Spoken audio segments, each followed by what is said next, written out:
Hello everyone. Yeah.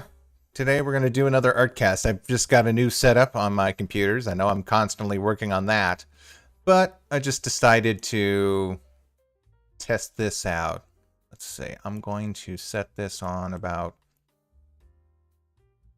Yeah, there we go. Nope, just wait. What? Yeah, that's good enough. Okay, there we go. And the music should be playing, just a light little jazz for the background while we sit here and I do some other stuff. Hello, Corp. How's it going? Oh, this is going to be, oh, is my mic levels? How are my mic levels? I don't want to be too loud. This is going to be SnowGuard. This was a commission I got around Christmas time of a Marvel superhero who I guess is just, she's kind of like Beast Boy, except it's she's, I believe, Inuit, and she might be part of Alpha Flight, the Canadian superheroes, and she's like Beast Boy, except she can only transform into the indigenous animals of the, I guess, upper North America. She's got also a Wendigo form. Well, actually, I don't think that's an appropriate word. I don't think that is. I think that actual term is frowned upon from native perspective. But she's got like a werewolf kind of with antlers sort of thing. It's pretty cool. Again, I didn't know a lot about this character until I was commissioned to do so. And that's a little trick that I also learned. You can use a square to just kind of screw with the perspective, at least when you're blocking everything out.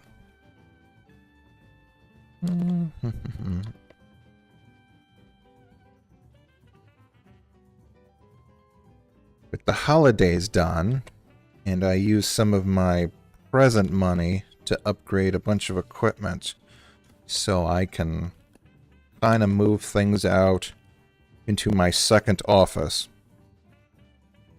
so I can multitask a little bit. This is, of course, pre-recording.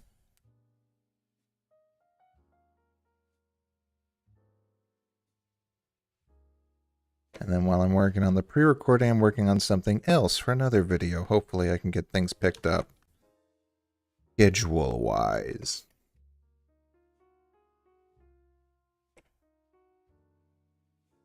And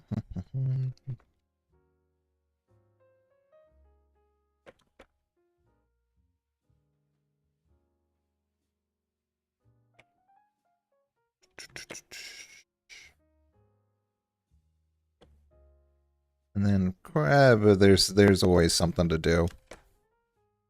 Some sort of task now that it's starting to get to be warmer. Certain people want me to start painting things. It's a never-ending cycle.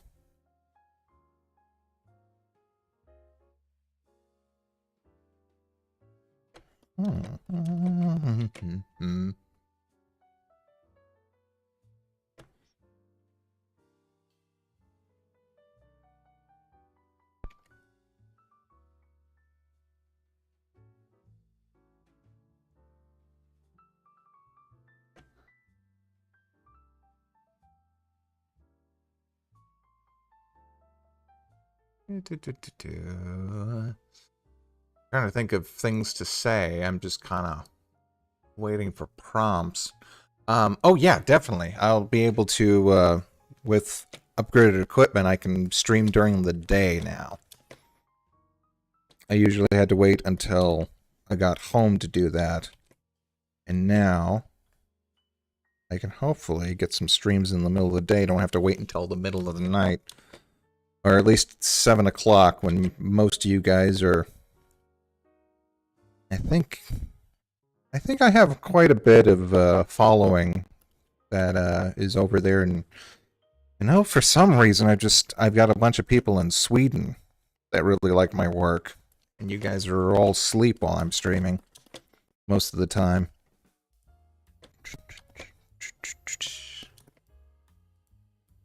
It has been uncharacteristically cold here.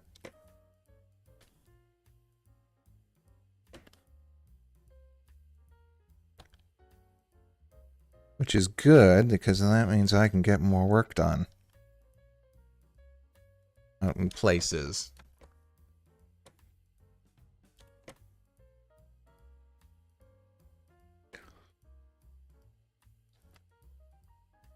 What happened there? Okay, no. Oh, also I should tell you that one of the other, the conditions of this commission were that they wanted SnowGuard in the same pose that May was in when she threw the dodgeball in Turning Red. So kind of like with an angry pose and just throwing a big snowball in place of, you know, the red vulcanized rubber.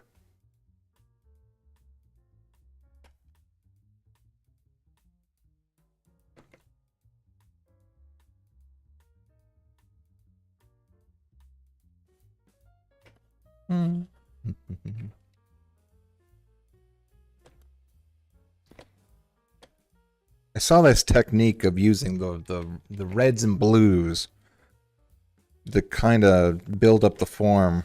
I've always had that problem when even back in art school, when I was working with like physical media, my teachers would always say, you go a little bit too dark, too fast. You need to build up the figure with lighter strokes. And I'm afraid I just don't have that touch. It's mitigated when you're working with digital quite a bit. But even then, when you're building up your figures, you use I use an over vocabulary of strokes. And the red and blues just help kind of define where everything is.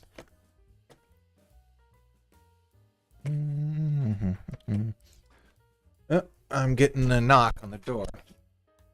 Hold on a second.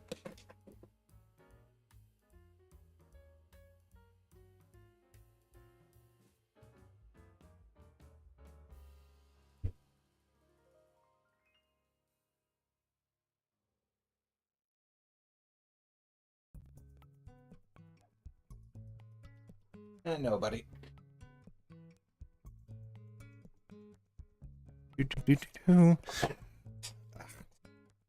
Pardon me. Right now I have a lapel mic attached to a little collar. That way it's not muffled by my shirt or my chin, it's just kind of right there.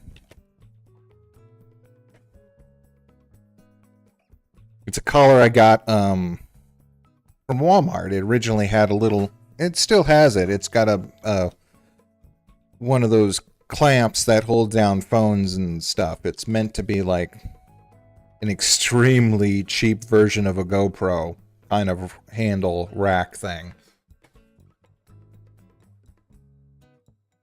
Big Mike Strong Hand, Scary Movie 2. Oh yeah. Scary Movie 2 is like right at the cusp of when those movies were like really good but then started to become unbearable. Like there was like they just recreate the basketball ad, which if you haven't never seen that, then you would never know what that's referencing or what that's all about. So it's just kind of like, oh, they're just playing basketball all of a sudden. But then you had other things which were like, again, a Chris Elliott doing that character. Was Tim Curry in that one? Yeah, Tim Curry, and also Bull from Night Court. He also does a pretty good job at being the weird ghost. Anyway, how have you been, Izzy?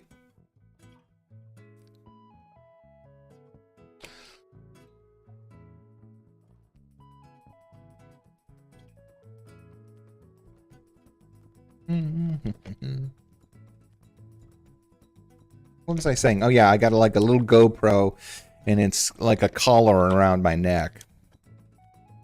It's a little uncomfortable, but then again, I get better consistency of audio.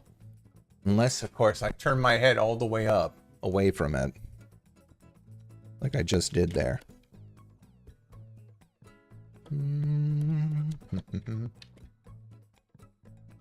Yeah, there's a lot of references that just don't make. The third one was my favorite, which is the guy socks a shovel. Oh, cocks a yeah, that was great. I heard that by that time, who did they bring in? The guy who wrote Airplane, which his career, there were two guys. One of them did pretty good for himself, and the other guy kind of went nutso. There was a movie, something America the Beautiful, or something. He made like a parody. He made a parody mockumentary of like a Moore documentary, and it's kind of a stinker. Hey Arcade, how's it going? Nice to see you. Outside of well, actually, I haven't seen you. I don't know. I don't do gaming streams anymore. Wink, wink, nudge, nudge.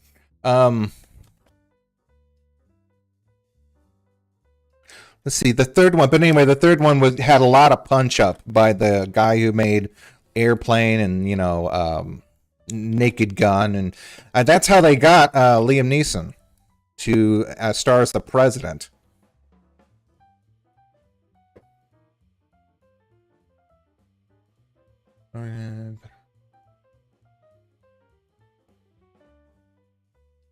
I'm sorry, you wrote it? I'm currently working on a short that I wrote. Well, I'm working on it. Oh, that sucks. But the producer? Hello, Altered. Whatever happened to that,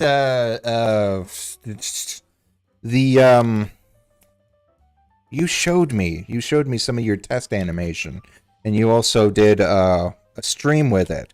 The Furbies. Chucky Furby thing. That was looking really good. Am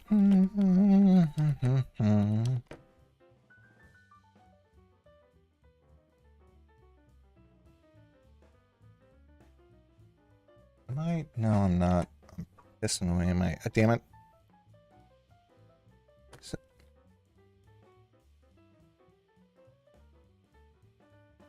Yeah, this is a commission. Again, I didn't know who SnowGuard was. But, you know, she's a cool character. I said she was kind of like the Beast Boy of the North America. Like North, and like Canada. I think she's part of Alpha Flight.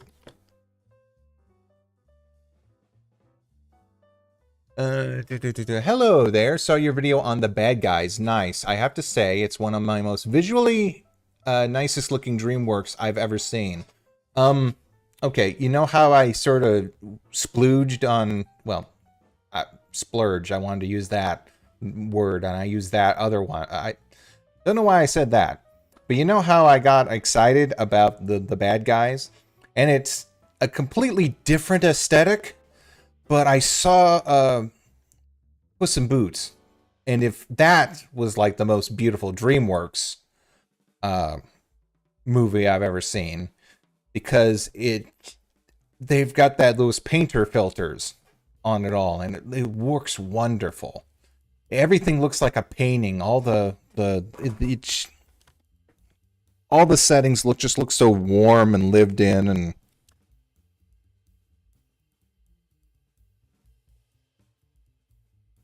I don't know what they did to get all those textures to work, but they pulled it off.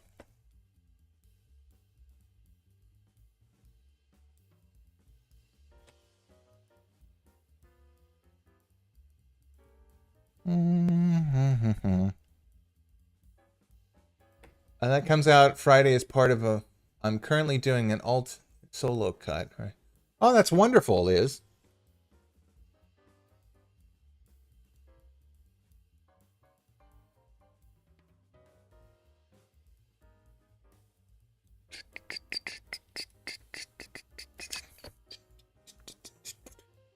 Anyway, Last Wish is beautiful. I'm really... Oh. What Shrek will be like in the direction?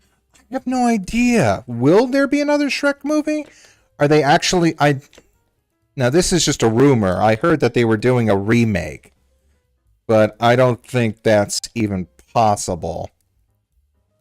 They should do a demake where they like adapt the book. Or like make it so that Shrek is like reading the original book, the one where he eats lightning and God hates him, and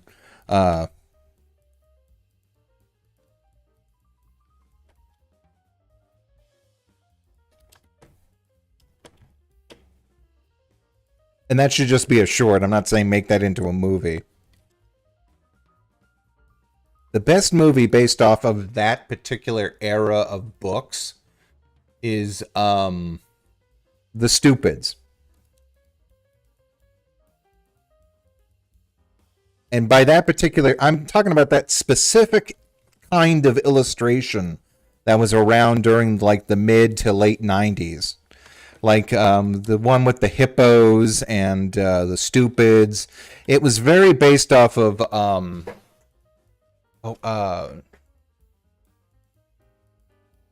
who's the guy who wrote Stregonona? Stregonona.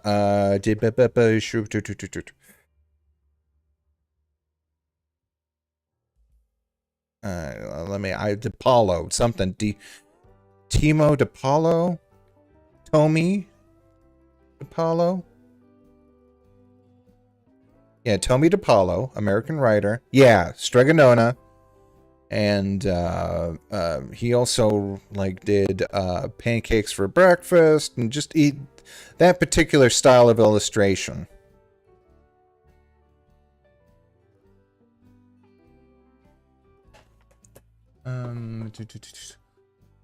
Any chance you'd be drawing some Shadow Hedgehog X Rogue anytime? Not really. I haven't done Sonic the Hedgehog characters in a while. I think if they do something with the kids being teens, that could be possible. But I'm sick of cross-generational stories.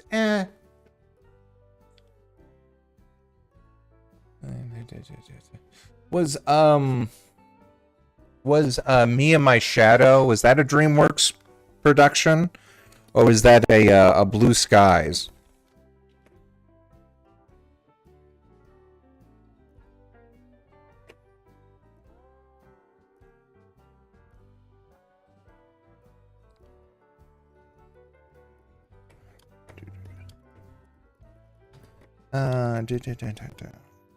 Oh, wait. Okay, good. Yeah.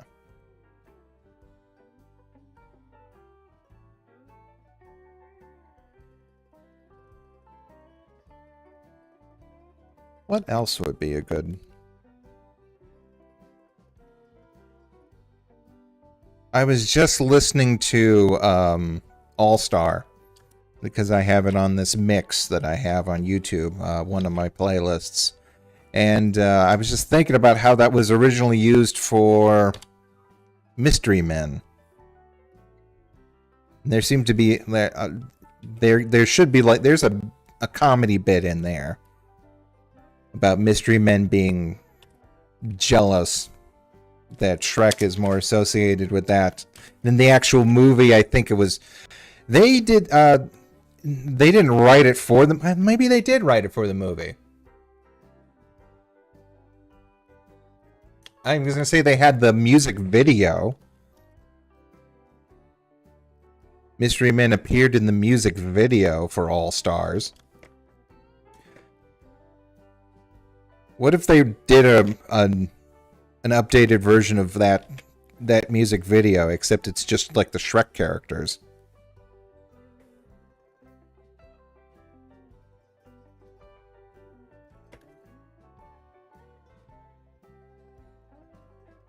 And at the end of Rat Race? Huh.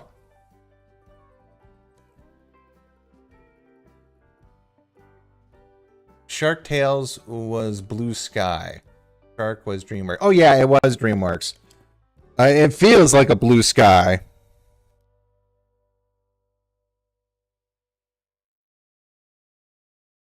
Robots was Blue Sky, right? I liked Robots. Robots seems like a real promising start to that studio. And that was another great children's illustrator who his work inspired Meet the Robinsons, and also I think he did George Shrinks. Did he actually write George Shrinks? I know that it was a book, and then also a PBS cartoon. Oh, and Roly Poly Oly, I think he also did the designs for that too. He has this sort of this retro futuristic aesthetic. Like you would almost call it like 50s punk. Well, not punk, but punk would describe a dystopia. I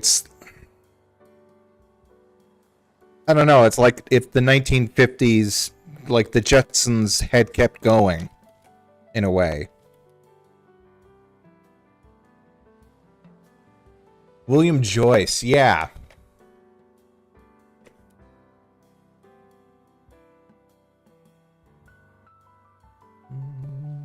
Okay, see you, Alter. I may do a stream later tonight. I mean, Melanie may do a stream tonight. Although from what, I don't know. They don't have a new hero in Apex. So I just wasted like maybe my lunch breaks for the last 2 weeks trying to grind to use enough for my last season. I don't have to pay for another season since they won't have any. I don't have to worry about collecting any more of those credits. I have enough for whenever they drop a new hero. If it's still 12 when they drop it. I liked the Peanuts movie a few years. I never saw the Peanuts movie. I still don't know what the plot is to that thing. I assume Charlie Brown is goofing up. Like, is it weird that I don't, like, know absolutely one thing about that plot? I know there's one part where, in the trailer, where they all start to wear Charlie Brown's clothes. So I assume he becomes popular for like a hot second. Hey, Andre. Hey, King. But that's weird, right? To be like, look at a trailer and be like, I have no idea what's going on here.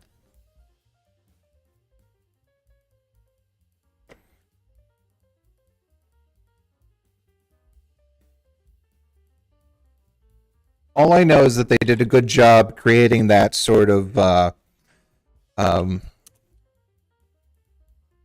and a half style for the head turns and whatnot. I mean, it's not necessarily the plot of the movie. Oh, it's essentially the plot of the movie? Okay, so there. Yeah, that's the one sort of visual cue out of everything. Other than that, it just seemed like regular old Peanut shenanigans. Like they look over the fence.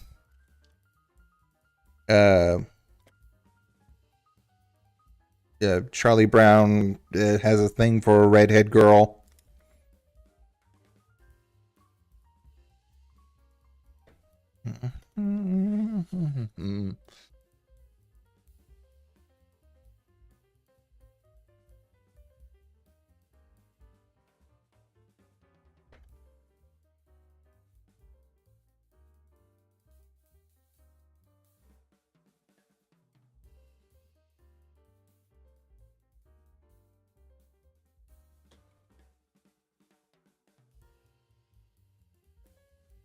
Charlie Brown goofs up. Okay. I guess that's it. I guess the style of the movie was the thing they got the most excited about.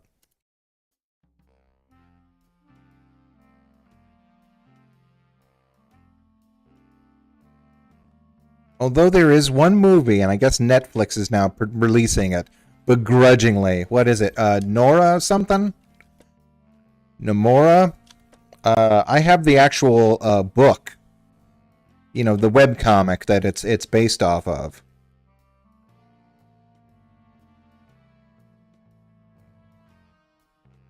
Which the comic is more or less a little bit how would I describe it? It's kind of like, you know, Adventure Time-ish. Yeah, come on, get over there. In its style, you know, the main character doesn't have those big anime eyes. She's got her. Is that a hawk? I swear I just heard like a hawk, like a bird I've never heard before. Oh well. But still, it looks interesting.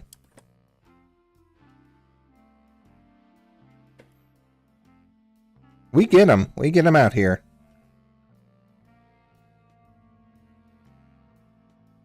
I'll never forget that one time that an eagle just landed right outside my my window.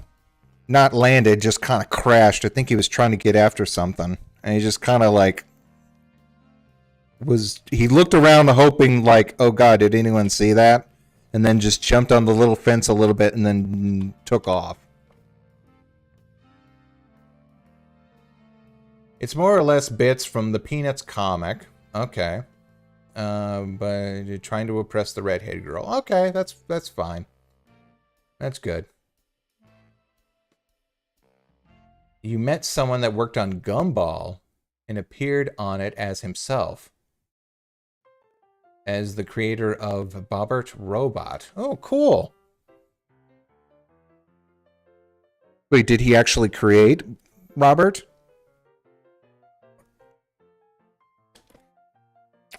Man, Gumball was really good. I thought that thing was going to last for like a... I thought that was going to be Cartoon Network's new thing.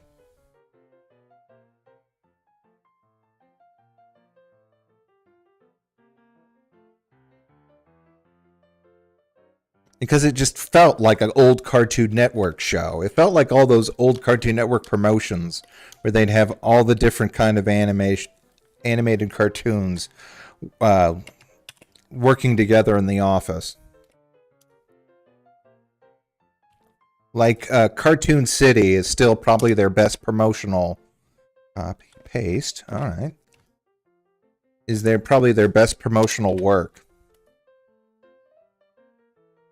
There's like whole social media accounts dedicated to it.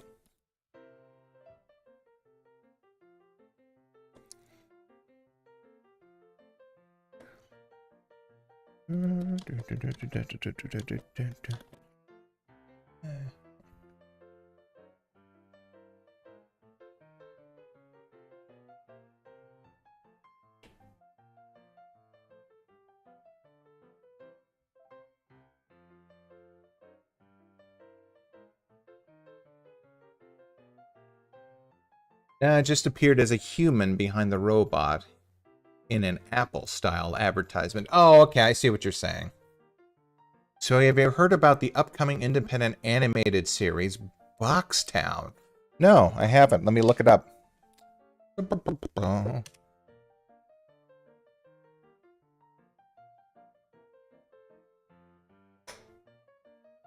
Oh no, De Palma died in 2022. Wow, that was only 3 years ago. He was still kicking too. Okay. Boxtown?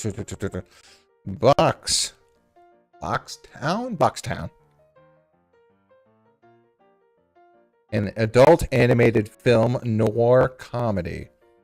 All right. Boxtown, an original animated web series. Okay, but this is... Huh.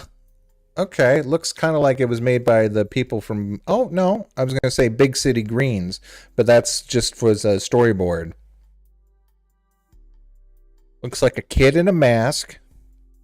Detective Tim and Bill? Bill the orphan. All right. I'm getting it. Wait, he's not the Antichrist, is he?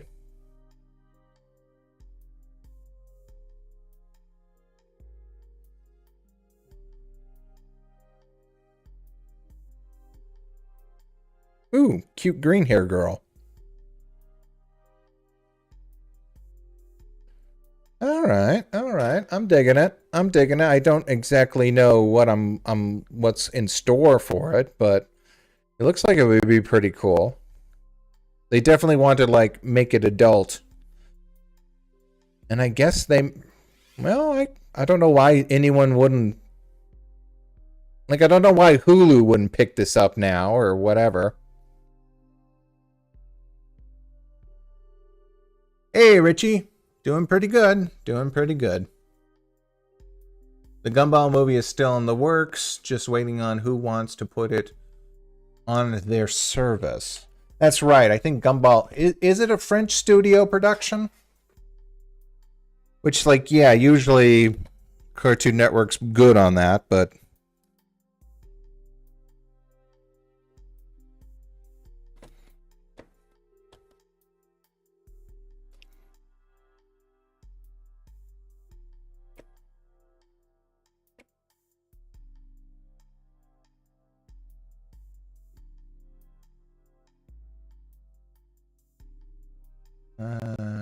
Marshall the Shell with the shoe on.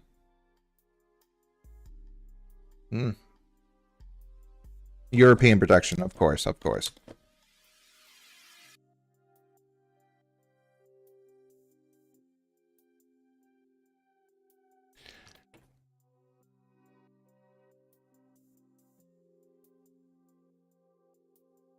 I was going to say Cartoon Network likes to work closely with, YTV, so they usually do a bunch of, like, French, Canadian stuff.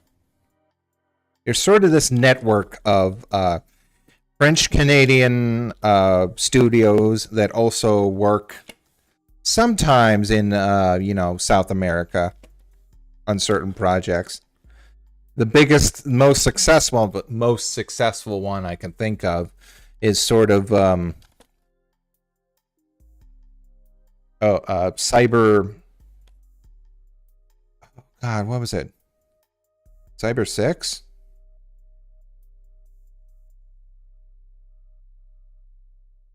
Cyber number 9, or I forget what. It's the the one with the girl in the trench coat. It's based off a Brazilian comic. Produced in Canada and animated by TMS in Japan.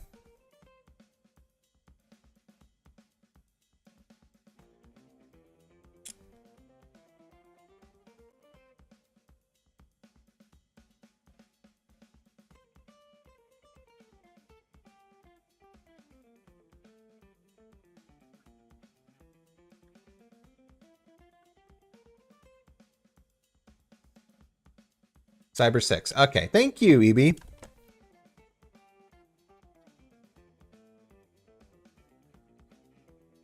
And I guess what am I thinking of? I was thinking that the word 9 reminded me of another TV show on Fox. I think it was either it might have been just a mini series. It's about this kid, and he's like, they're on like it basically looks like Mars. I'm not sure if it was, but he's got a talking stick with like a computer program on it. Forget what it was.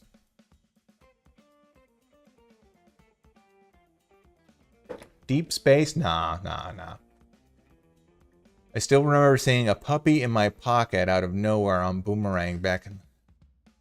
Puppy in my pocket?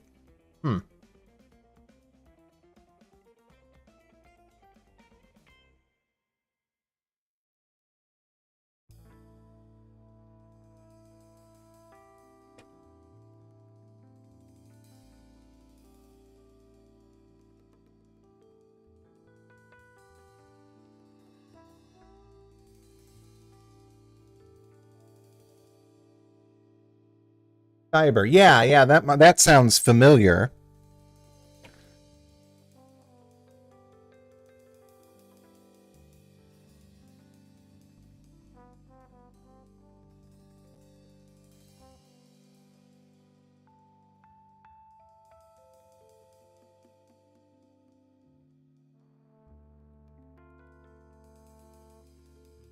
I think it was a toy tie-in show. Yeah, well, most of them are. And then sometimes they would just have, I don't know, like animated specials. That was big in the 90s, the 80s. Like they would have, the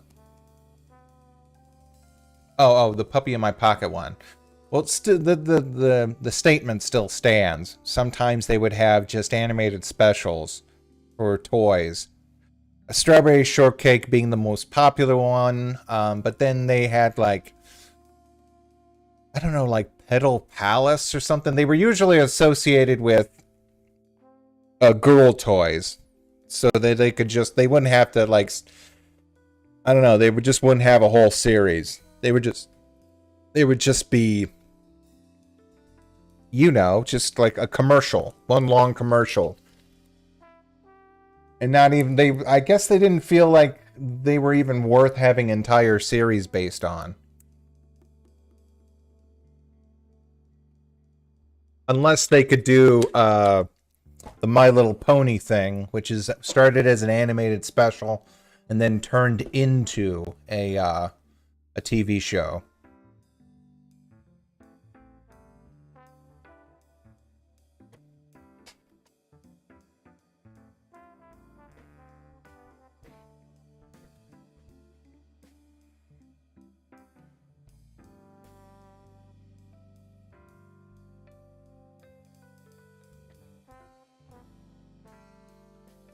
Like you once said, a million fairy doll plots with the same straight to V. Yeah.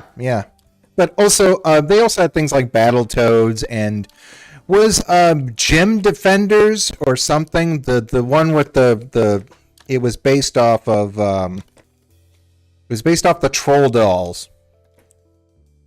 They were like they were Ninja Turtles, but they were Troll Dolls, and they were called like Gym Defenders or something like that.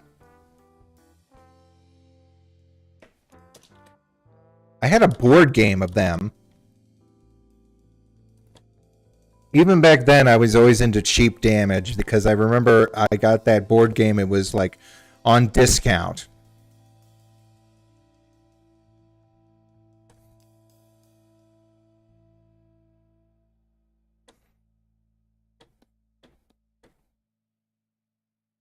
Stone Protectors. Okay. What was that sentence? That reminds me of Ace Lightning Show, where the villains were all crazy carnival freaks. Were villain? Oh.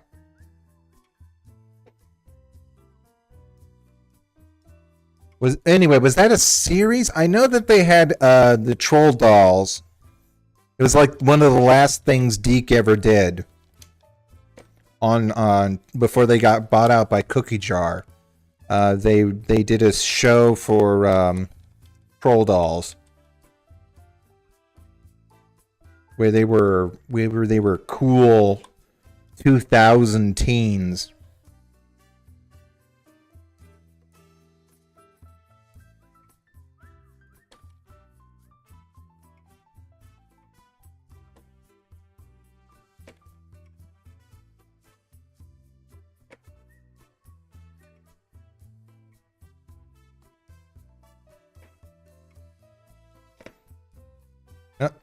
Okay.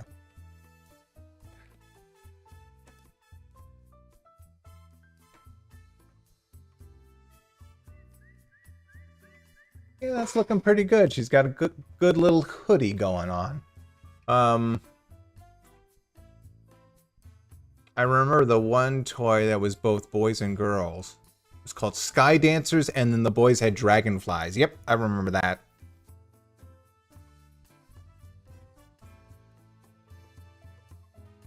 Well, it was the same toy. They just like redid it for each one.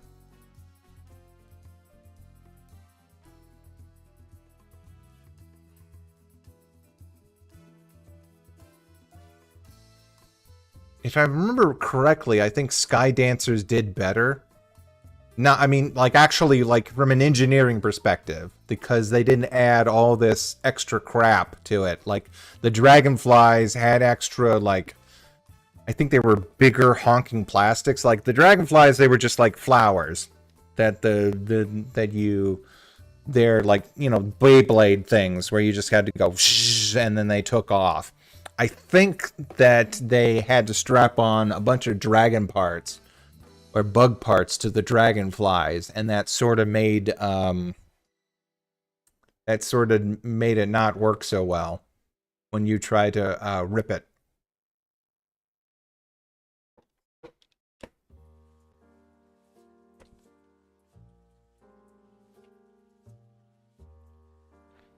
So if you actually wanted to have a flying toy, you would get the Sky Dancer.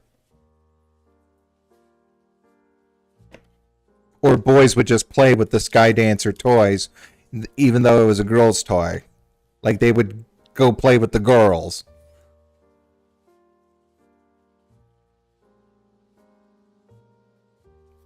But then they'd be assholes, and then you launch it too hard, and then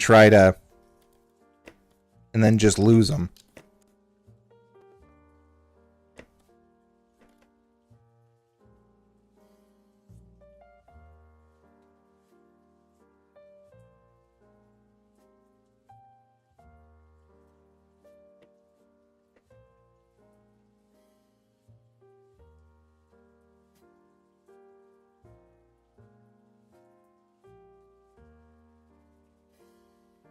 Yeah, you can kind of see the colors I'm trying to reference in the background there.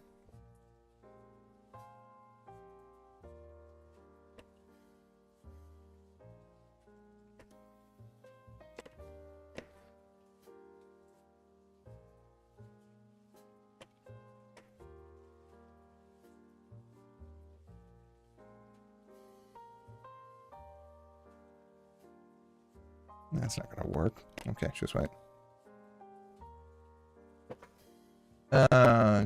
It's strange how many girls' toys were things that appeal to boys and vice versa.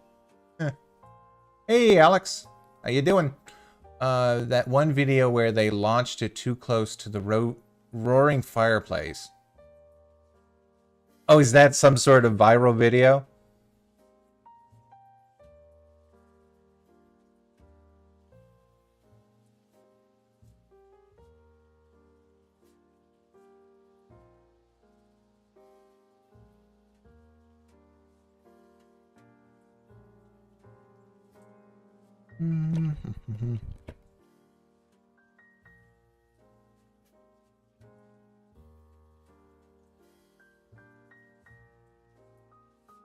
Ever go around to seeing the Lego Movie 2? Yeah, I mean, I've seen clips of it, so I pretty much know what the plot is. Both the real life version and what's happening in the real world, and then what's happening in the Lego verse. It's pretty good. I was impressed with the Lego Movie, but I was never like horribly into it. Like, you know, I was like, oh, this is neat. This is like really cool. But I was never like excited about the sequel or anything. I was happy that the people who wrote Cloudy with a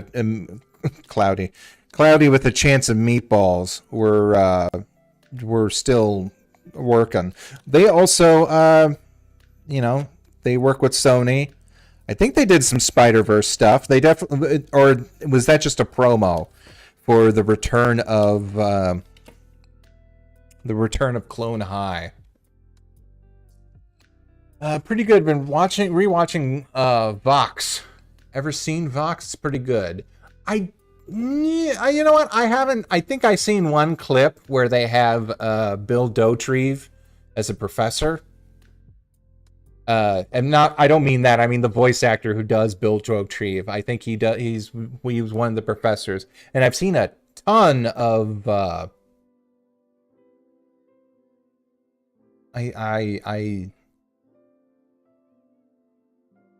I've seen a ton of promotions. What's the video?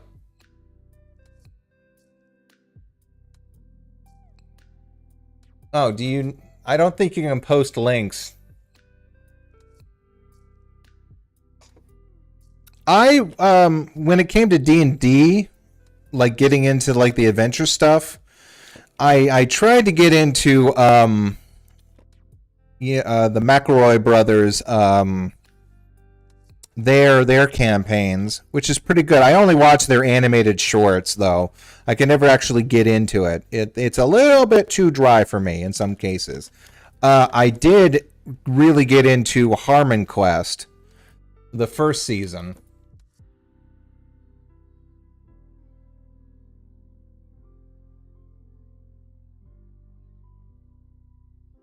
Here, wait a second. Let me see if I can make you a mod. Mods can add as a... Yeah, sure. There you go. I think I did it. And I think you can post videos now.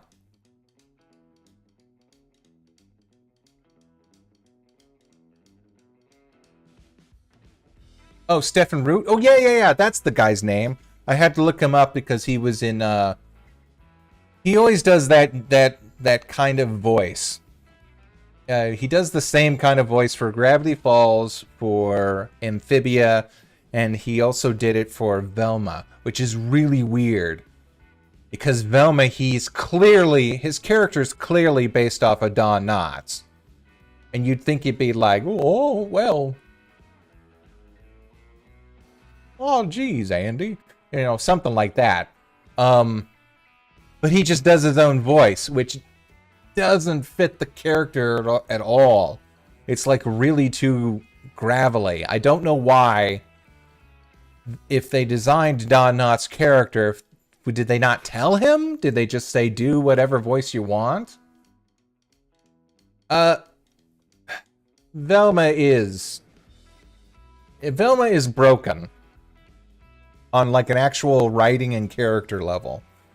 I begrudge that I feel bad for some of the animators because some of the animation and the design work is pretty good, especially with the ghost or whatever.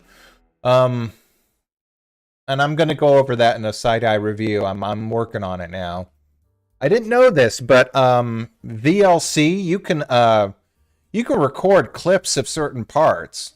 So if you're like watching a movie and then something you like, you can go in to the advanced settings and then make a sub clip and then have that highlight what you're working on. I've actually done that for like the past couple of videos, the side-eye reviews that I'm recording.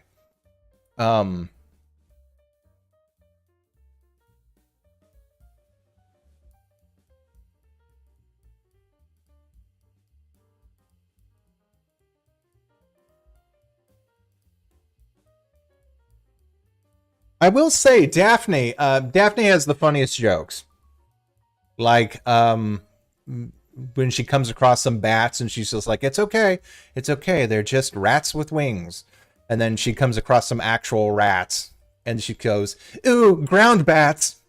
That actually got a laugh out of me.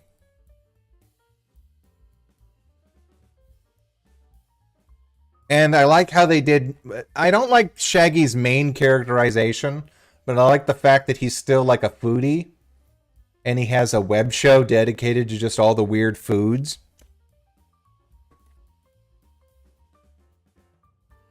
There's like... The actual shame of it is that there's actually like splashes of creativity here and there. But I think... Someone said that no one works. Animation is too hard to work to try and make a bad product on purpose, and I don't necessarily agree with that statement. But I also know that there can be plenty of people just phoning it in to the point where it is just kind of weird. Like, I still don't know why they made the Don Knotts character, the Don Knotts looking character, and voiced him by like the character who the voice that is normally associated with like fat Southern sheriffs.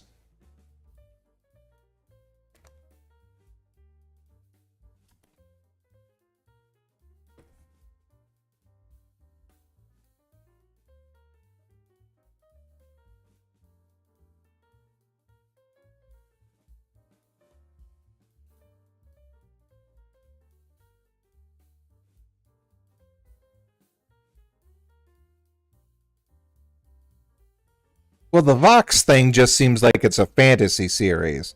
I wouldn't even know what to do with the. I don't know what the D&D aspect is, other than the fact that I guess you would have to reference certain characters. I know there's that big thing with the OGL, or what you call it, where people were like, "Oh man, you can't, you know." I don't exactly know what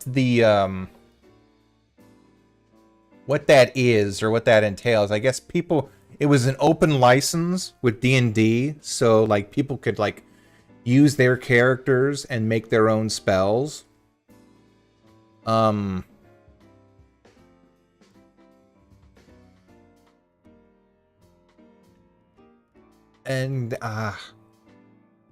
yeah, I don't know.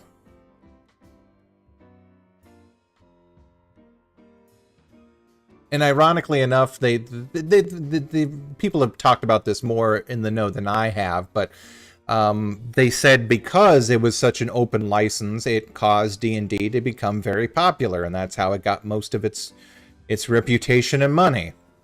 And of course, they had to go and try to figure out how to stop that.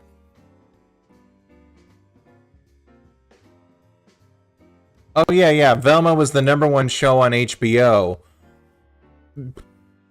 in January. Fuck you, it's January. Velma, Velma, Velma, and Velma.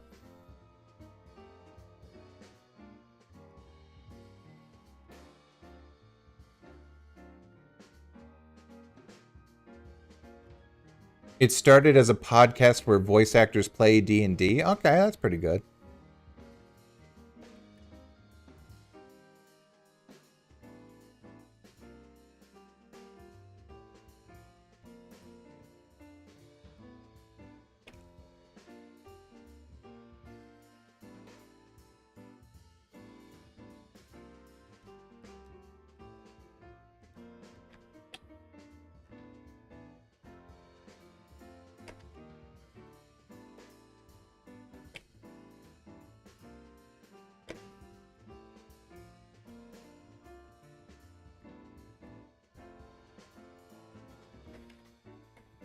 Okay, see you, worms.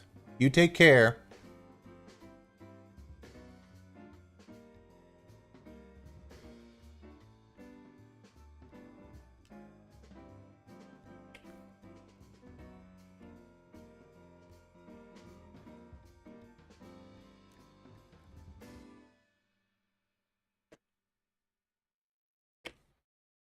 I can't believe they destroyed all those Nuki tapes. How are they going to play Junka now?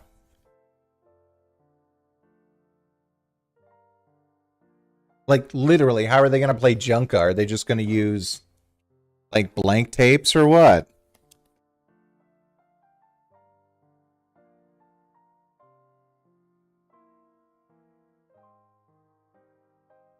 But still, they raised a lot of good money.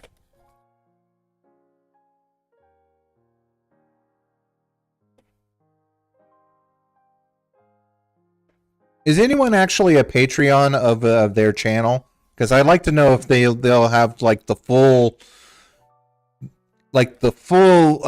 sit down and watch like a full review of Nuki, and if that's just sort of something on their own. Like, do they just keep that just for the Patreon, or will they actually post that? Because I'm actually interested in that movie.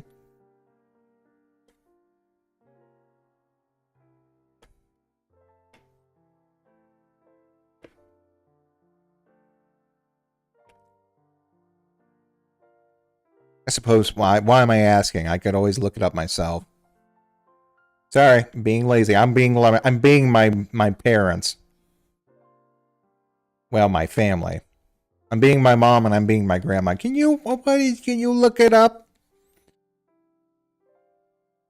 What's the weather going to be like today? I don't know, Grandma. Just look at your own phone.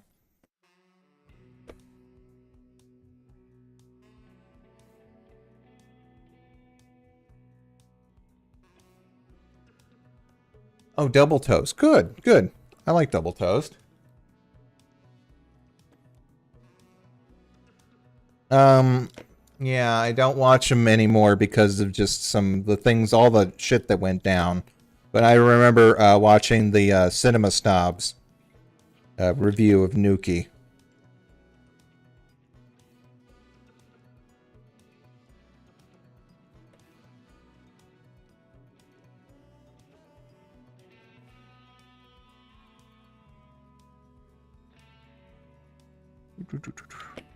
Yeah, this is looking pretty good. Oh, I figured out that you can make line art.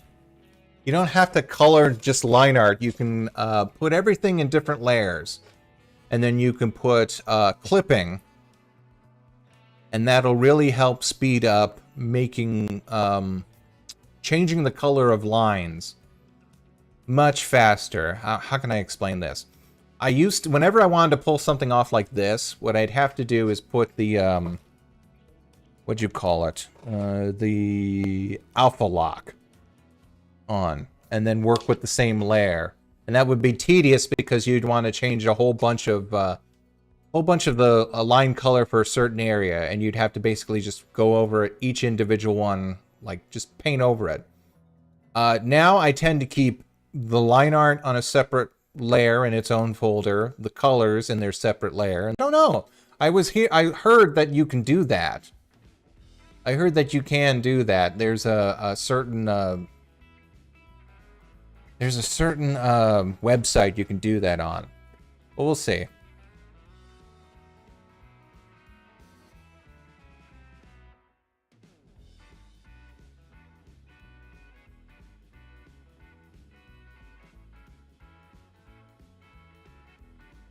But anyway, as I was saying, I keep everything on one folder, and then I use clipping.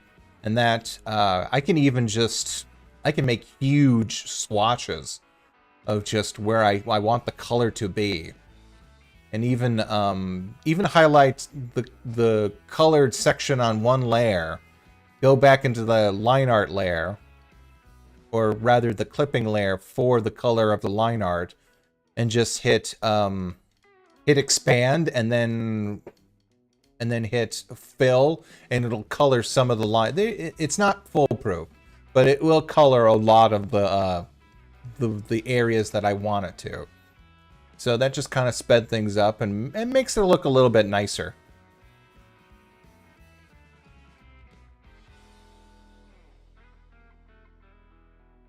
Sometimes you want really, really heavy black outlines for your characters, and sometimes you just feel like, let's make it a little colory.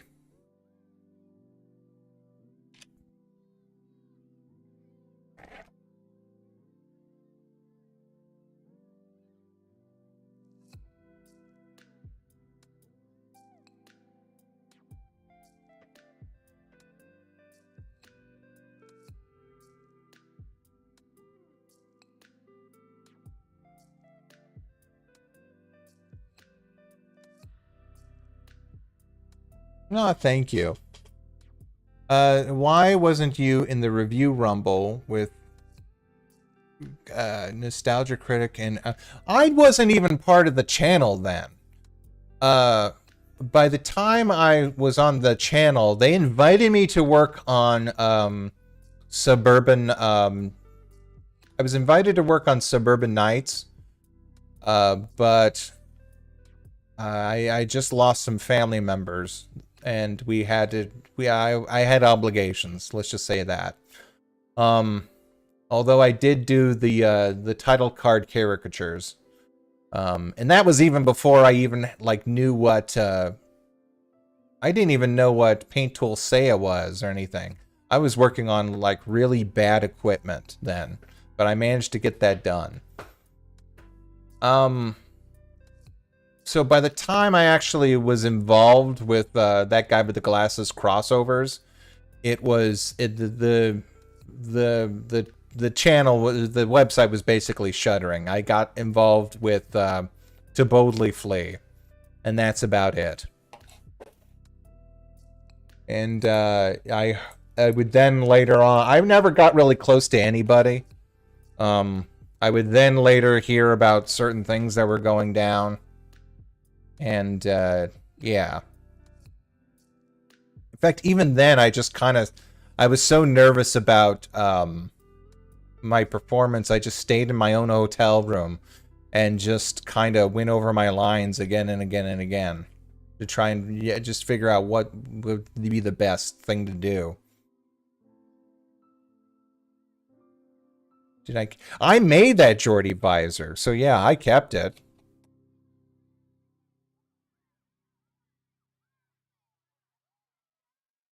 If I knew Amazon was a thing, I would have just bought a weird visor and then kit bashed a bunch of stuff to go on the side of it.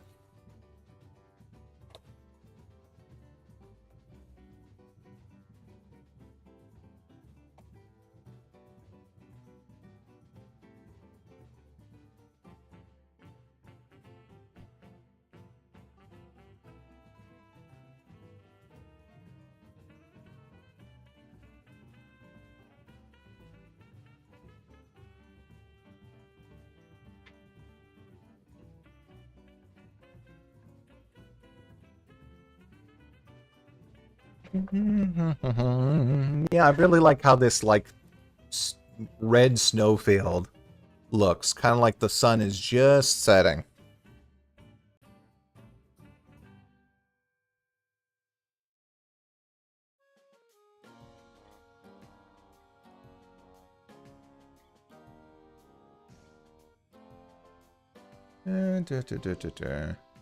Yeah, I guess I changed it. What my character? I don't know. I actually don't know. I don't know what the procedure was on Suburban Nights. I heard it was sort of a rough shoot. This one was okay. But it was a little bit. Let's see. How can I put this? The studio was in the basement of one of the houses. I think Doug's parents' house. And then we also stayed up in the attic most of the time. One time, we did spend a day up there because we had to be quiet. There was a big group shot for filming. And they didn't...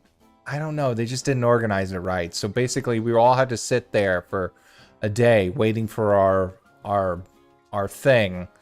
And some people weren't doing anything. Like, we didn't have any work to do. And we didn't get a chance to do any work because we just had to sit there quietly.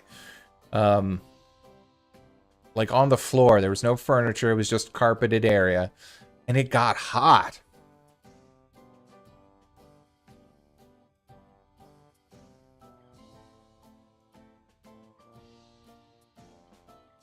And then I heard that Suburban was even worse. Oh, okay, just wait, let me go back.